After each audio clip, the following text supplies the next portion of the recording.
sport. He's about to.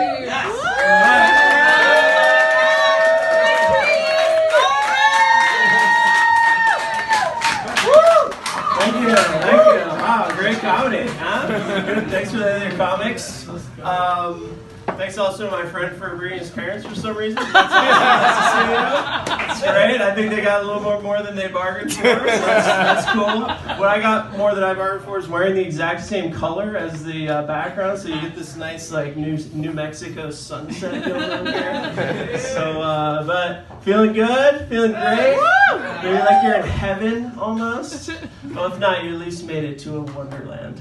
So, I would do puns all night if I could, but I can't. I'm not smart enough. But I know that I'm not currently in heaven because I'm not eating Chick-fil-A right now. That's like that's about as close as it gets, I think, for me. That or cheese. And Nachos. I saw, yeah. What do you call nachos? What do you call cheese that isn't yours? Nacho cheese. What do you call cheese that is yours? Heaven. That's it's yeah. I mean, I saw a headline like sometime maybe last year, which is that cheese is just as addictive as crack, which is just that's about like the whitest. That's like a white person's dream headline. Like, oh yeah, no, I get crack addiction because I've eaten cheese.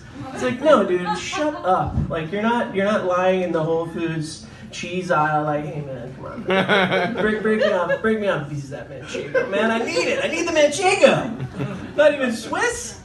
It's like, you can have some American. It's like, no. Yeah, I can't blame the guy for not taking the American because it basically looks and tastes like a Post-it note. What is American cheese? It's very strange. It's like processed, comes out of a machine somewhere.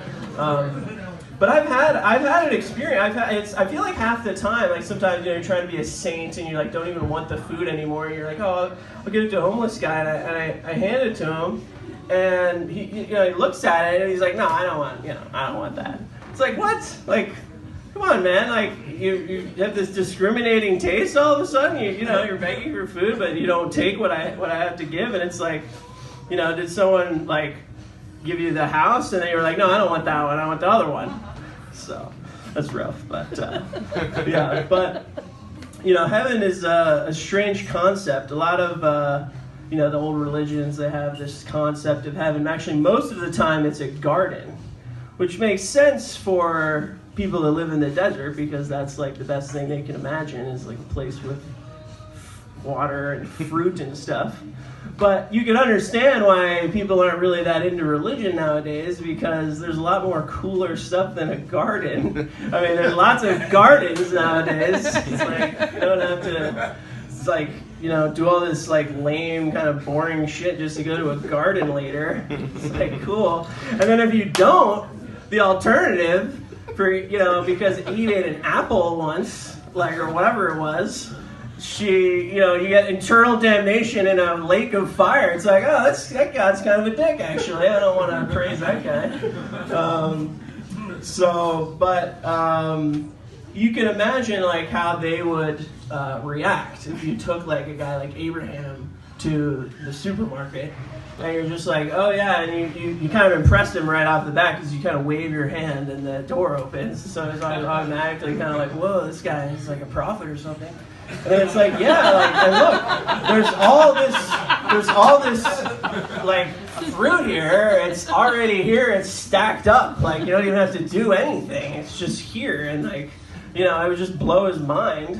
And yet we still have all these like obsessions with what these people that were like thousands of years ago told us to do, and we like kill each other for it, which is absolutely insane. It's ridiculous, and is not heaven on earth, I don't think at all.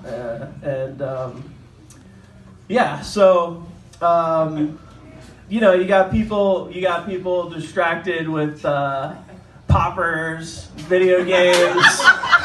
Dave and Buster's, You know, you name it. And you got Olive Garden, which I think is better than most gardens I've actually been to. You actually get an awesome meal there. So, yeah, I mean, it's like there's so much competition these days for paradise that it's just not, you understand why people may not be into the whole lake of fire threat that seems to happen all the time.